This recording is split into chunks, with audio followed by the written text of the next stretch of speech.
Welcome to Kishore academy. இன்றைக்கி இந்த வீடியோவில் 11th standard physics English medium example 11.7 என்ன அப்படிங்கிறது நம்ம என்ன செய்ய போகிறோம் பார்க்க போகிறோம். Calculate the speed of sound in a steel rod whose Young's modulus y is equal to 2 into 10 to the power of 11 n m power minus 2 and the rho 7800 kg m power minus 3. So speed of sound என்ன அப்படின்னு என்ன செய்ய சொல்லியிருக்கிறாங்க, கண்டுபிடிக்க சொல்லியிருக்கிறாங்க. So the formula is very very easy. v is equal to root of y divided by rho. So இந்த ரெண்டு வேல்யூவும் டேரெக்டாக கொடுத்துருக்குறாங்க, அப்படியே சப்ஸ்டிடியூட் பண்ணிடலாம், அதெல்லாம் மேட்டர் இல்லை. சிம்பிளிஃபிகேஷன் தான் ஒரு சின்ன சேலஞ்சிங்கான டாஸ்க். அதை நம்ம எப்படி இங்கே சிம்பிளிஃபை பண்ணணும் அப்படிங்கிறத பார்ப்போம். ஃபர்ஸ்ட் ஸ்டெப், இந்த 7800 780 இன்ட்டு 10ன்னு பிரிங்க. ஓகே, இப்படி பிரிக்கலாம் இல்லையா? இப்போ இந்த 10 to the power 1, இப்போ இந்த 10 to the power மட்டும் நியூமரேட்டருக்கு வரட்டும், மேலே வரட்டும். அப்போ 10 to the power of -1 ஆகும். அப்போ மேலே ஏற்கனவே 10 to the power of 11 into 10 to the power of -1ன்னு வரும். ஸோ பேஸ் வேல்யூ சேமாக இருந்தால் பவர் வேல்யூ என்ன செய்யலாம், கூட்டலாம். 11 - 1 கூட்டணும், ரூல் படி கூட்டணும், பட் இங்கே -1 இருக்கிறதுனால நம்ம கழிக்கணும். அப்போ 11 - 1 = 10 ஆயிரும். அப்போ 10 to the power of 10ன்னு கிடைக்கும். 10 to the power of 10ன்னு கிடைக்கும். ஓகேவா? நான் ஏன் இப்படி பண்ணுறேன் அப்படின்னா, இங்கே பவர் வேல்யூ ஈவனாக இருந்துச்சுன்னா ரூட்டை விட்டு வெளில எடுக்கும்போது அதோட பாதி வேல்யூவாக எடுத்துக்கலாம். இப்போது இந்த வேல்யூ ரூட்டுக்குள்ளே இருக்குது, இதை ரூட்டை விட்டு வெளில எடுப்போம். 10 to the power of 5. ஓகேவா? இப்போ இந்த 10 to the power மட்டும் நம்ம என்ன செஞ்சிட்டோம் அப்படின்னா சிம்பிளிஃபை பண்ணிட்டோம்.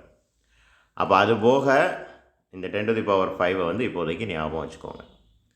அது போக இப்போ ரூட்டுக்குள்ள என்ன வேல்யூ இருக்கும், ஒரு 2 இருக்கும், டிவைடட் பை 780 இருக்கும்.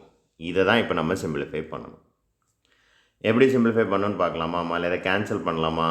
1 2 is 2 ரூட்டுக்குள்ளே வச்சே கேன்சல் பண்ணுங்கள். 3 2s are 6, ரிமைண்டர் 1 ஆயிரும், 390 ஆயிரும்.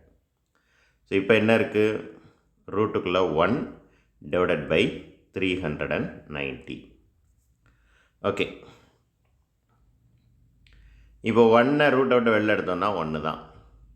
அப்போ கீழே உள்ள வேல்யூ மட்டும்தான் ரூட்டுக்குள்ளே இருக்குது. இந்த 390 நம்ம 400ன்னு வச்சுக்கலாமா?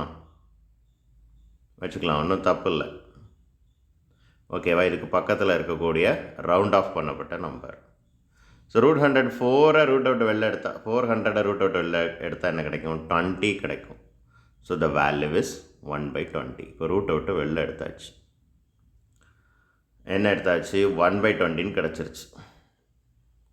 இந்த 1/20 எப்படி எழுதலாம், 1 into 2 into 10 அப்படின்னு எழுதலாமா? 20 2 into 10ன்னு பிரிக்கலாமா? இப்போ மறுபடியும் இதை 1/2 into 1/10